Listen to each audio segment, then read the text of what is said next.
Hello everyone, সকলকে welcome জানাইছো YouTube channel career আসামলৈ। আজিৰ এই ভিডিঅ'টিত APSC পৰা ওলোৱা এটা এডভাৰটাইজমেন্ট শেয়াৰ কৰিব বিচাৰিছো আৰু আমাৰ অসম চৰকাৰৰ পাব্লিক হেলথ ইঞ্জিনিয়াৰিং ডিপাৰ্টমেন্টৰ আন্ডাৰত জুনিয়ৰ ইঞ্জিনিয়াৰ পোষ্টৰ কাৰণে এইটো এডভাৰটাইজ ওলাইছে আৰু টোটাল ভ্যাকেন্সি আছে 187 আৰু ইয়াতে কি সেকশনত ভ্যাকেন্সি কিনি আছে কিনি আমি চাই আছো। আশা কৰিছো ভিডিঅ'টো সকলোকে চাব আৰু যে সকলে চেনেলটো নতুনকৈ আহিছে এনেকুৱা ধৰণৰ ভিডিঅ'স পাব কাৰণে চেনেলটো সাবস্ক্ৰাইব কৰি ল'ব আৰু ভিডিঅ'টো শেয়াৰ কৰি আপোনাৰ ফ্ৰেণ্ডৰ মাজত। তো ইয়াতে জুনিয়ৰ ইঞ্জিনিয়াৰ সিভিলত ভ্যাকেন্সি আছে টোটাল 85 তাৰ পিছত ওপেন ক্যাটেগৰীত আছে 85 আৰু বাকি OBC কাৰণে 32 তাৰ পিছত TT আদিবাসী 4 SC 10 তাৰ পিছত ST প্লেন 20টা ST হিলস 9টা আৰু টোটাল গোটেইবিলাক ক্যাটেগৰী মিলাই 160 ভ্যাকেন্সিজ আছে। তাৰ পিছত জুনিয়ৰ ইঞ্জিনিয়াৰ মেকানিকেলত আছে 10টা ভ্যাকেন্সি, তো বেছিভাগ ভ্যাকেন্সি সিভিলতে আছে। তাৰ পিছত কেমিকেলত আছে 10টা ভ্যাকেন্সি আৰু ইলেক্ট্ৰিকেলত 7টা ভ্যাকেন্সি আছে।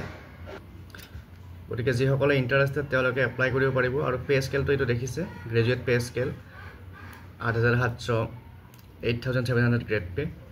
তাৰ পিছত ইয়াতে কোৱালিফিকেশন লাগিব 3 years diploma in specifically in civil mechanical electrical और কেমিক্যাল ইঞ্জিনিয়াৰিং যাৰ যোনে যিটো পোষ্ট এপ্লাই কৰে তাৰে diploma 3 years diploma course complete কৰা হ'ব লাগিব আৰু এজ টো জানে 18 to 40 আৰু এজ পাৰ ৰেহাই পাব। গতিকে যি সকলে ইন্টাৰেস্টেড তেওঁলোকে APSC ওয়েবসাইটত গৈ এই ডিটেইল এডভাৰটাইজমেন্টটো ষ্টাডি কৰি পেলাই এপ্লাই কৰিব লাগিব।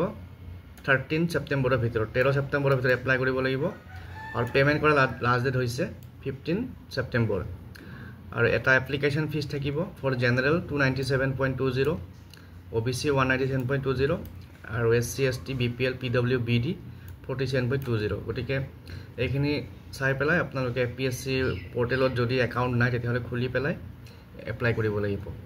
ইয়াৰ পিছত ইয়াৰে কাৰণে যেটো স্ক্ৰিনিং টেষ্ট এটা হ'ব যেহেতু তো তাৰে কাৰণে কি সিলেবাস আছে বা সিলেবাসত কি এক্সামত কি আহিব হেখিনি আমি চাম। তো আহক এতিয়া আমি সিলেবাসখন চাও। তো এইটো হৈছে সিলেবাস।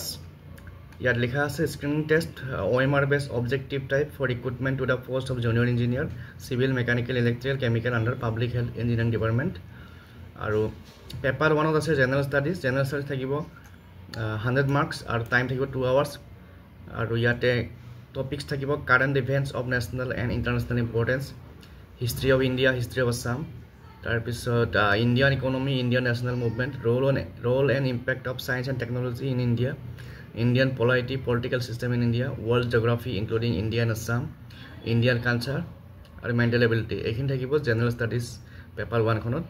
তাৰ পিছত পেপাৰ 2 খনত থাকিব সিভিল ইঞ্জিনিয়াৰিংৰ এই টপিক বিলাক থাকিব। আপোনালোকে APSC ওয়েবসাইট সিলেবাসটো পাই যাব। তো ইয়াতে এইকেইটা টপিক থাকিব ইয়াতে। তাৰ পিছত মেকানিক্যাল ইঞ্জিনিয়াৰিংৰ এইখিনি টপিক থাকিব যাৰ যি পেপাৰ। তাৰ পিছত ইলেক্ট্ৰিক্যাল ইঞ্জিনিয়াৰিংৰ টপিক বিলাকো ইয়াত দিয়া আছে আৰু কেমিক্যালৰো দিয়া আছে।